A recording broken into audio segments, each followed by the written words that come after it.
예수님이 부활하셨던 소식은 언제나 들어도 기쁘고 또한 감사한 소식입니다. 예수님이 생전에도 사람들을 다시 살리신 적이 있습니다. 세 번의 경우가 있는데 세 번 다 죽었기 때문에 살 확률이 전혀 없었던 그런 사람들을 예수님께서 살리셨습니다. 예수님께서 살리신 사람들은 야이로의 딸이었고, 그리고 나인성의 청년이었고, 그리고 나사렛이었습니다.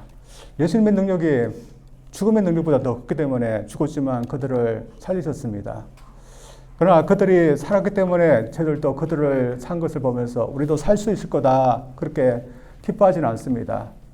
왜냐하면 그들을 살렸을 때 예수님께서 우리 또한 살릴 수 있겠다 약속은 주시지 않았기 때문입니다. 그러나 예수님께서 다시 사셨을 때는 우리 또한 살 수 있을 거다, 이런 약속을 하셨습니다. 세 사람 모두 살았고 또한 예수님께서 사실 때만, 왜 유독 예수님께서 사실 때만 우리 모두 살 수 있다, 그런 약속을 주신 이유가 무엇일까요? 예수님은 특별한 분이시기 때문입니다. 사람들 중에는 예수님을 폄하하는 그런 사람들이 있습니다. 예수님은 우리와 똑같은 그런 인간에 불과하다. 심지어 예수님은 결혼까지 했다, 이치다는 말을 지어내기도 합니다. 인도에 내려가서 막달라 마리아와 같이 살았다, 그렇게 말도 안 되는 얘기를 하면서 예수님은 우리와 똑같은 인간에 불과했다, 그렇게 폄하하는 그런 사람들이 있습니다. 그들은 예수님은 그냥 성인에 불과하고 스님에 불과하기 때문에 그래 존경하고 그분의 가르침을 따르면 된다, 그렇게 말하는 겁니다. 그러나 예수님은 단지 성인도 인간도 아니라 이 세상에 내려오신 하나님의 아들이었고, 우리를 죄에서 구속하기 위해서 이 세상에 내려오신 하나님의 아들이신 것입니다. 우리는 죄인들입니다. 죄인이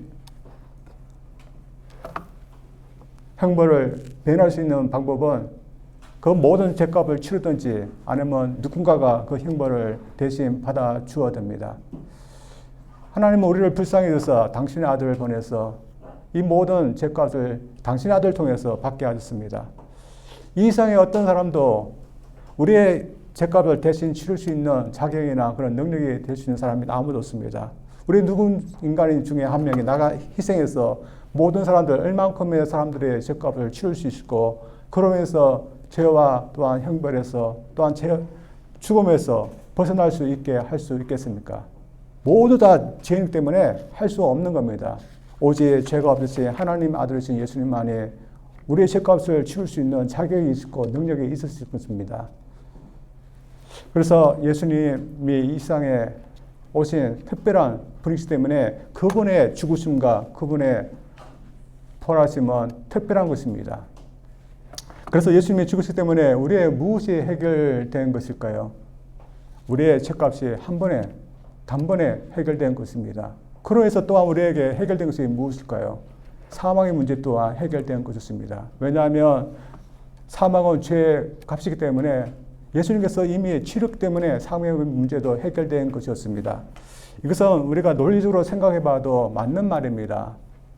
어느 나라에나 어느 죄에 대해서 중벌해서 몇 번이나 똑같이 죄를 벌하지는 않습니다. 어떤 사람이 잘못을 해서 법정에 가서 10년간 감옥형을 엄도받았습니다. 그래서 10년을 살고 나왔습니다. 근데 어떤 나라에서 너는 안 되겠다 하면서 다시 잡아서 다시 벌하시는 그런 나라는 없는 것입니다. 우리 하나님도 그렇다는 겁니다. 예수님께서 이미 모든 죄값을 치러주는데 또다시 벌을 받으라, 또한 죄값을 물으라, 그렇게 하지 않는 것입니다. 하나님께서 그렇게 하셨다, 또한 그렇게 하실 거라고 분명히 보여준 것이 바로 예수님을 살리신 그런 것이었습니다. 예수님께서 살리신 것은 더 이상 사망의 효력이 없다는 것을 말하는 것입니다. 예수님께서 모든 죄값을 치르기 때문에 사망까지도 그 죄값까지 다 치르기 때문에 사망의 효력을 잃은 것입니다.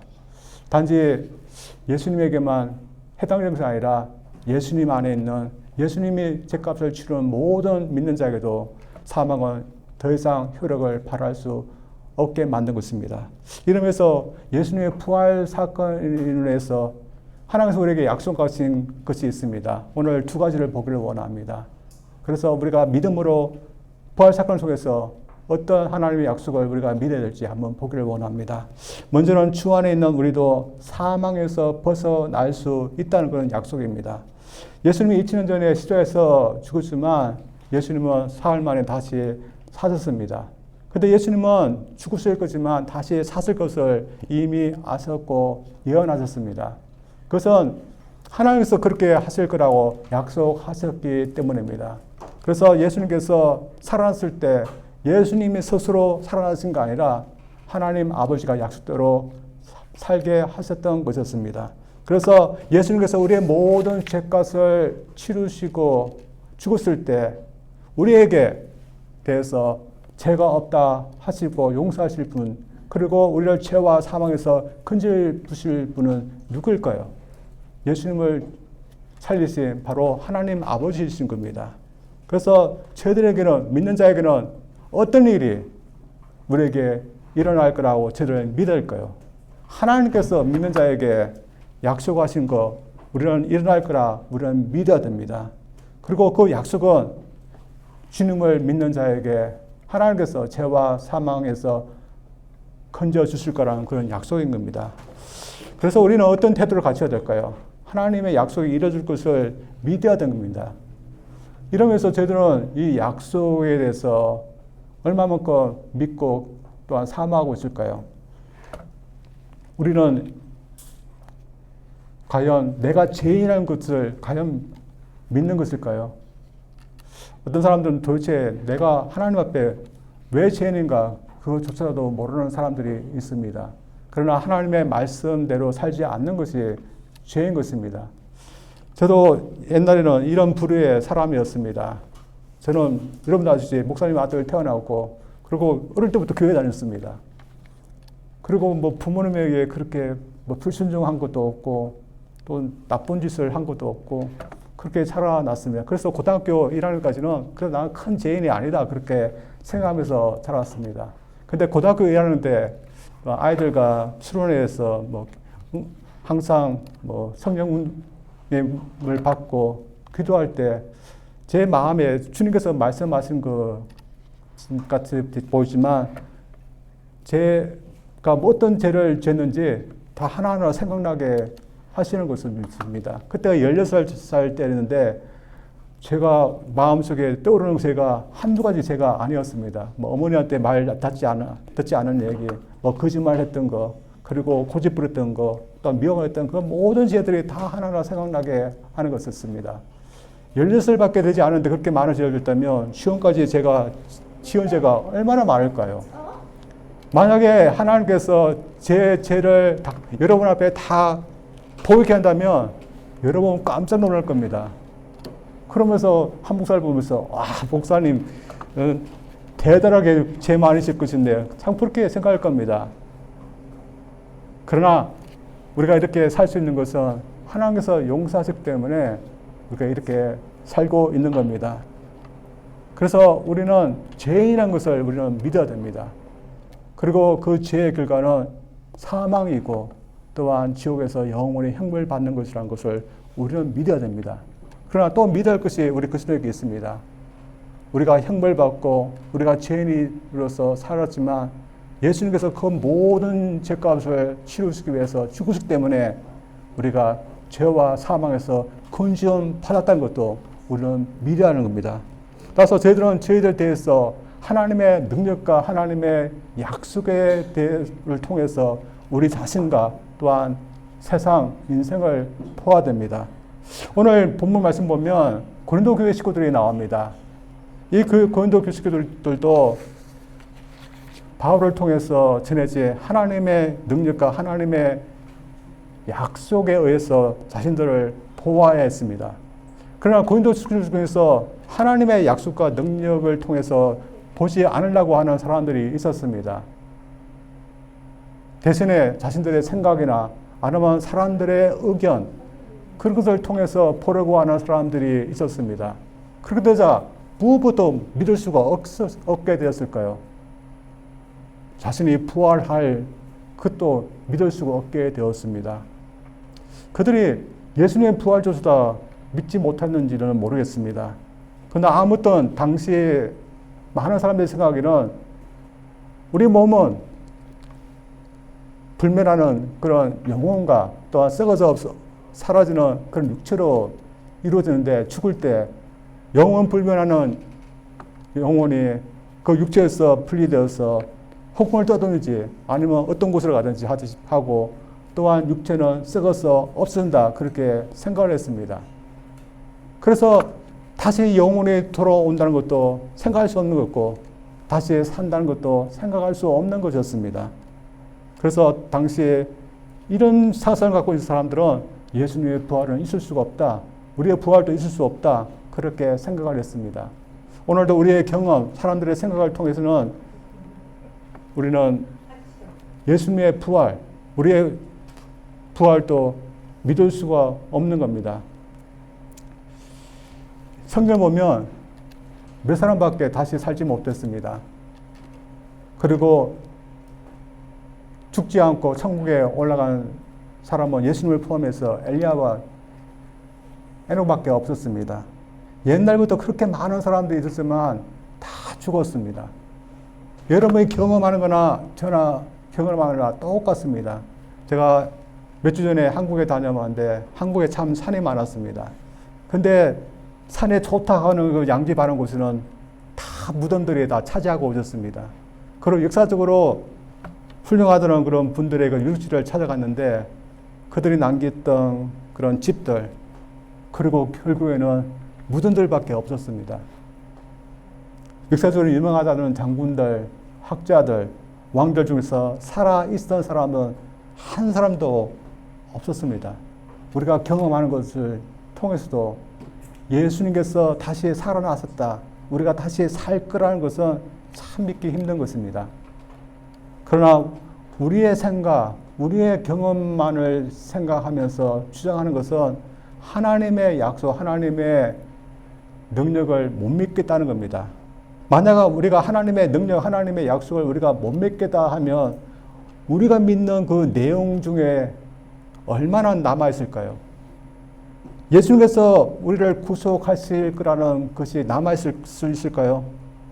하나님의 은혜와 하나님의 약속에 의해서 이루어진 것이기 때문에 남아있지 못할 겁니다. 부활은 어떨까요? 부활 역시 하나님의 능력과 하나님의 약속에 기반된 것이기 때문에 남지 못할 겁니다. 그렇다면 무엇은 남을 수 있을까요? 모든 것이 다 무너지고 없어지고 남지 못할 겁니다. 결국 하나님의 능력과 하나님의 약속에 우리의 믿음이 있는 겁니다. 그래서 하나님의 능력과 관점에 통해서 보아야 되는데, 하나님의 관점에서 보면 얼마든지 하나님의 예수님을 하나님의 능력으로 일으킬 수 있는 겁니다. 또한 하나님의 약속에 따라서 얼마든지 예수님께서 우리를 죄를 위해서 다 대속하기 때문에 사망이 더 이상 우리에게 효력을 발휘할 수 없는 것입니다. 또한 그래서 사망이 완전히 언젠가 하나님에 의해서 제거되기 때문에 저희들이 언젠가는 반드시 부활할 거고, 또한 부활의 몸으로 영원히 살 것도 가능한 것입니다. 그래서 저희들 이런 믿음으로 사는 것이 필요한 것입니다. 그러나 솔직히 저희들이 주님의 부활하셨다는 사실을 통해 무엇을 믿으려고 할까요? 당시 고린도 교회 중에서는 바울이 전한 그 복음을 제대로 받아들이고 믿으려고 하는 사람들이 없었습니다. 복음은 예수님의 성령대로 저희들을 위해서 죽으시고 장사되었다는 것입니다.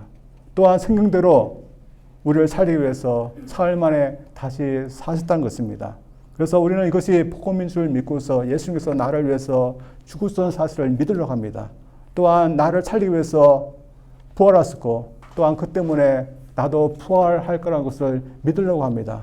그러나 불행하게도 고린도 교회에서는 이런 것을 복음을 믿으려고 하지 않으려고 했습니다. 그리고 가장 중요한 복음의 핵심, 부활도 믿지 않으려고 했습니다. 그리고 오늘날 그리스도 중에도 부활 신앙이 미약하고 제대로 갖지 못하고 있는 그런 그리스도인들도 있을 수 있습니다. 그래서 자신의 죽음의 후에 대해서 제대로 이야기하지 못하는 그런 그리스도인들도 있습니다. 그래서 자신이 죽으면 어떻게 되는지 확실하게 얘기하지 못하는 그런 그리스도인이 있을 수 있습니다. 그래서 그것에 대해서 안 믿는 사람이나 다를 바 없게 그렇게 대답하는 그런 사람들이 있습니다. 우리가 죽어보지 않기 때문에, 경험하지 못하기 때문에 어떻게 될지 우리는 알지 못합니다. 그러나 안 믿는 사람들처럼 저들도 죽어봐야 돼 안다. 죽으면 다 그만이다. 그렇게 말해서는 안 됩니다. 여러분 혹시 여러분 속에서 성경이 이렇게 말하지만, 부활이 있다 말하지만 우리는 못 믿겠어. 죽어봐야 된다. 안다. 그렇게 혹시 믿음 없는 소리를 하지는 않습니까?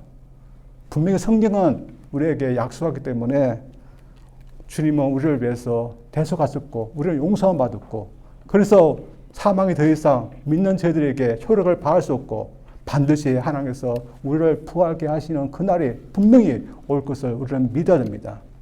그래서 저희들은 죽음 후에도 우리가 돌아갈 그런 곳이 있음을 우리는 기대하면서 살아야 됩니다. 그래서 살아도 고생이고 또 그것이 죽음밖에 없다고 생각하는 저희들에게 이 세상보다 더 좋은 곳에서 살 수 있도록, 특별히 부활의 몸으로 살 수 있도록 우리에게 하신 하나님, 또한 그것을 가능케 하신 하나님 아들 예수님을 우리가 의지하면서 살아야 되는 겁니다. 따라서 나의 경험이나 나의 생각에 의해서 사는 것이 아니라 하나님의 약속과 하나님의 능력에 의해서 우리는 부활됩니다. 이것은 일상에 사는 것도 마찬가지입니다. 1970년과 1980년대는 한국에서 중동붐이 일어났었습니다. 한국의 기술자들이 중동에 가서 일하던 그런 시기였습니다. 그때 중동에 나갔던 사람들은 대부분 가정의 가장들이었습니다. 남자들이었습니다. 남자들이 중동에 가서 일을 하고 그 돈을 집에다가 붙이면 아내들이 그것을 갖고서 아이들을 키워두고 또한 저축해서 또 미래를 위해서 준비를 이렇게 해줬습니다. 그래서 집에 돈을 보내기 위해서 중동에서 일했던 그 가장들은 한 푼도 쓰지 않고 고생하면서 이렇게 열심히 일을 했다고 합니다. 저희들 알고 계시지 이 중동이 얼마나 더운 곳입니까? 여름에는 40도가 올라오고 또한 모래 폭풍이 몰아치면 식사를 할 때 모래가 섞인 그런 음식을 먹어들기도 힘든 그런 곳이었습니다. 그런데 자신의 가족들을 생각하고 앞으로 돌아갈 것을 생각하면서 그들은 참고 자신을 위해서 유흥도 쓰지 않고 그렇게 살았었습니다. 근데 당시 한국에서 한창 유행하고 있었던 것이 카바레입니다. 여러분 아시지 않습니까? 카바레. 그 카바레에서 유행하고 있었는데 그 남편들이 보내주는 돈을 갖고서 카바레에 드나드는 그런 부인들이 있었습니다. 그래서 이 제비들이 이 드나드는 부인들에게 한 유행어를 만드는데 뭐라고 불렀을까요? 네, 사모님.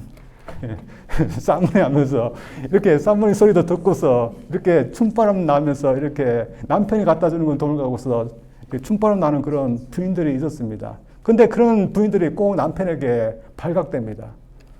이게 자신이 돈을 붙여준 그런 돈을 갖고서 춤바람 남 이게 자신의 아내를 보고서 돌아온 이 남편들이 중동에서 어떻게 살 수 있었을까요? 예전같이는 살지 않았다 합니다. 자신이 고생할 이유도 또한 자신이 돌아갈 곳도 없다고 생각하는 이 남편들이 돈을 모아봤자 뭘 하면서 흥청망청 썼답니다. 또 그 유흥과 오락을 위해서 썼답니다. 참으로 안 된 이야기입니다. 왜냐하면 돌아갈 곳도 고생할 이유도 없기 때문입니다. 그러나 저희들은 그렇지 않습니다. 지금 현재 저희들이 주님을 위해서 힘쓰고 또한 어렵고 고난스럽지만 주님을 따르면서 믿음 생활할 이유가 있습니다. 왜냐하면 저희들이 바라봐들 죽음 너머에 우리의 본향이 있고 부활의 세계가 있기 때문에 우리는 참고 견디고 또한 소망하면서 갈 수 있는 겁니다. 따라서 여러분, 주님께서 우리에게 자신의 죽음을 통해서 또한 살아심을 통해서 우리에게 소망을 주셨으면 우리가 그 소망을 바라보면서 저희들이 살 수 있는 저희들 되기를 주님으로 축원드립니다. 그리고 두 번째로 믿어야 하는 하나님의 약속은 부활의 몸으로 우리는 살게 될 것이라는 것을 우리는 믿어야 됩니다. 고린도 교회 식구들이 쉽사리 부활을 믿지 못했던 이유는 죽으면 몸이 시체가 되기 때문입니다. 죽은 시체가 어떻게 부활할 수 있느냐? 그들은 도저히 믿을 수 없다고 생각했습니다. 그래서 이런 질문을 했습니다. 한번 읽어보겠습니다. 35절인데 이런 질문을 했습니다. 누가 묻기를 죽은 자들이 어떻게 다시 살아나며 어떠한 몸으로 오느냐 하리니, 정말 궁금해서 물은 게 아니라 믿지 못해서 물은 것이었습니다. 따라서 그에 대해서 바울이 대답합니다. 어리석은 자여, 내가 뿌리는 씨가 죽지 않으면 살아나지 못하겠고 또 내가 뿌리는 것은 장래의 형체를 뿌리는 것이 아니요 다만 밀이나 다른 것에 알맹이 뿌리노되 하나님의 그 뜻대로 그에게 형체를 주시되 각 종자에게 그 형체를 주시느니라. 죽은 시신이 어떻게 다시 살아나며 또 혹시 다시 살게 되면 어떤 몸으로 다시 살게 되느냐는 질문에 대답을 하고 있는데, 바울이 지금 무슨 대답을 하고 있는 것일까요?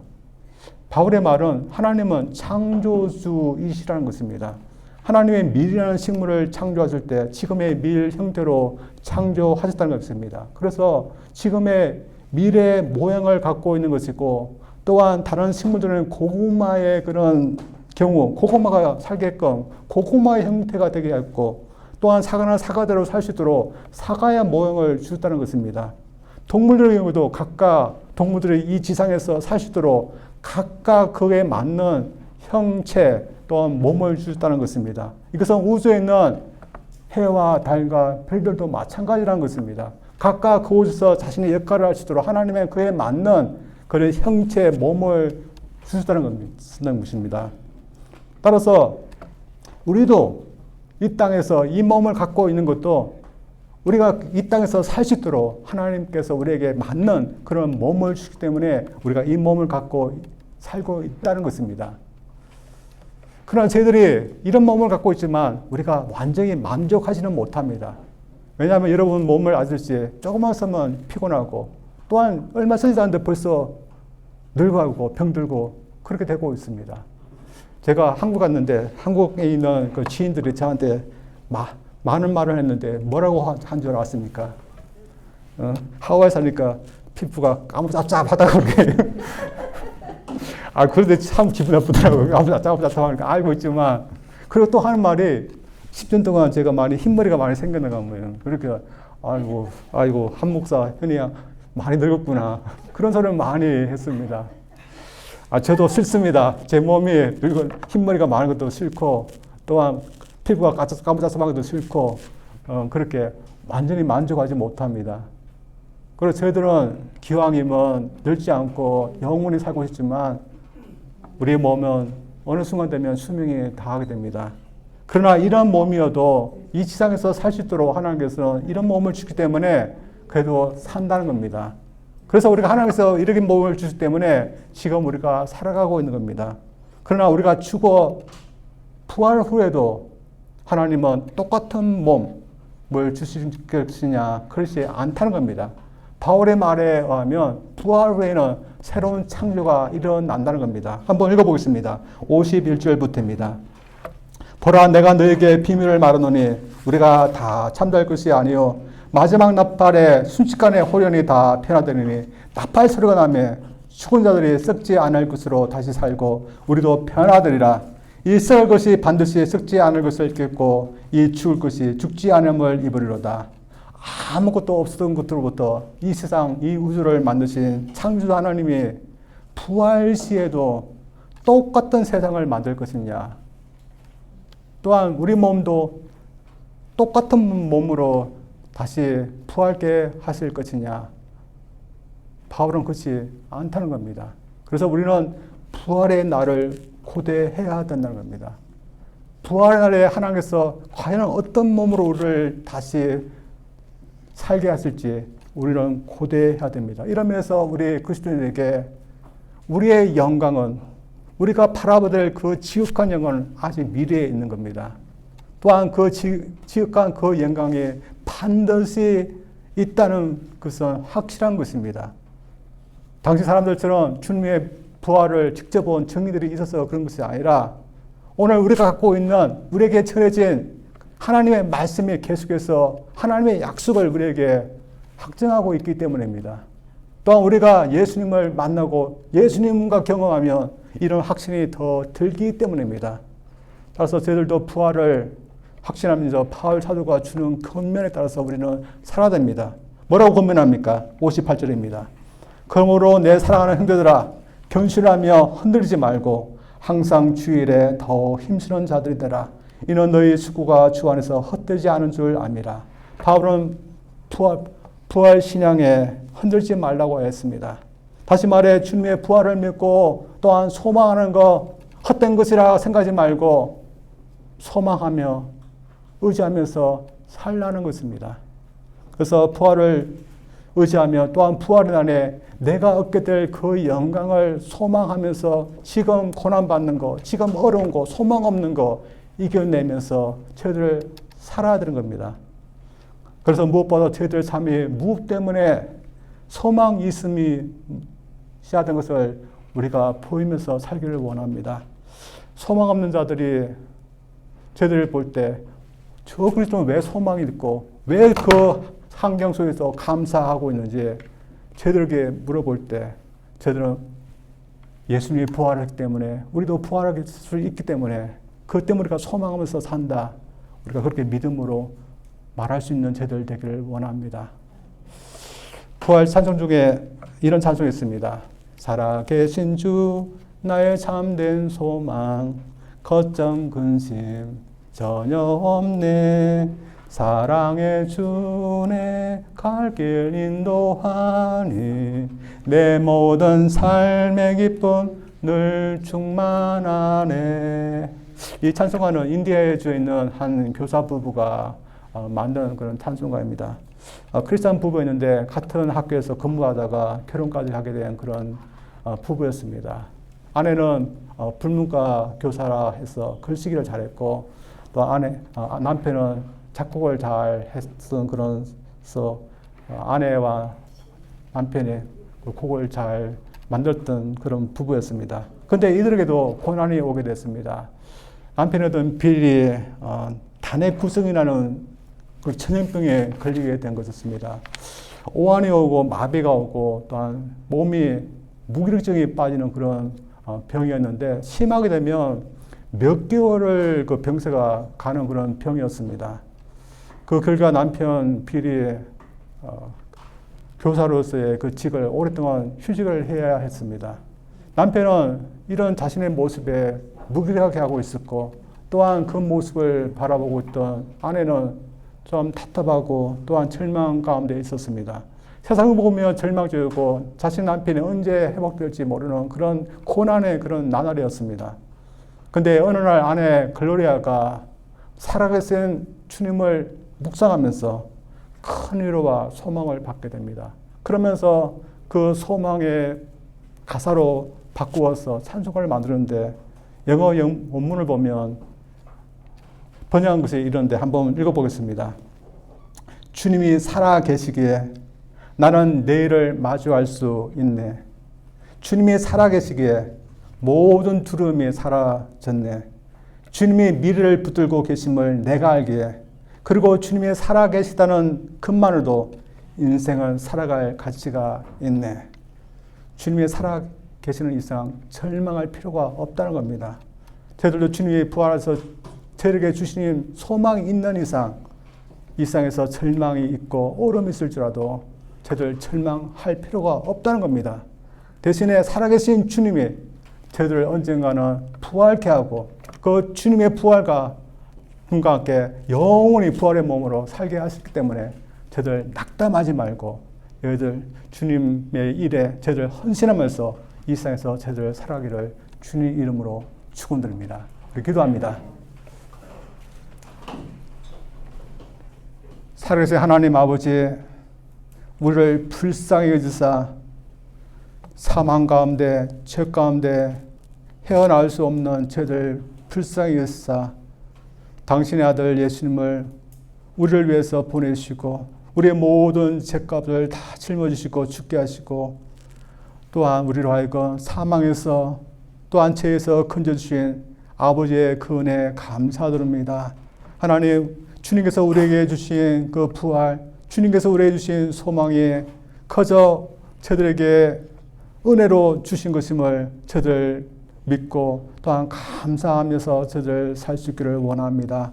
주님께서 값싼 그것이 아니라 값비싼 주님의 그 몸을 통해서 우리에게 주신 소망인데 저들이 감사하면서 살게 도와주셨고 귀하게 여기면서 살게 도와주셨고 특별히 우리가 돌아가 될 또한 이 세상보다 더 좋은 부활의 그 세계에 있음을 저들이 소망하면서 저들이 감사하는 마음으로 살 수 있는 저들 되게 하여 주시옵소서. 예수님 이름으로 기도합니다. 아멘.